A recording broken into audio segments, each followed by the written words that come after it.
Which atomic power station in India is built completely indigenously? Option A, Narora. Option B, Tarapur.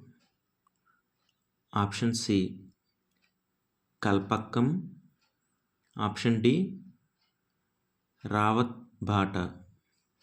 Correct answer is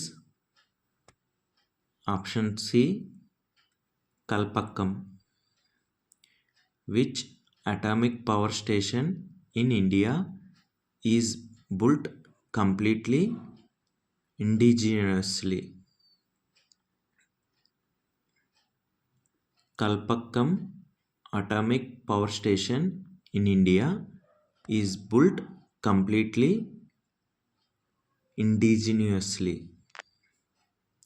భారతదేశంలోని ఏ అణు విద్యుత్ కేంద్రం పూర్తిగా స్వదేశీయంగా నిర్మించబడింది? కల్పక్కం.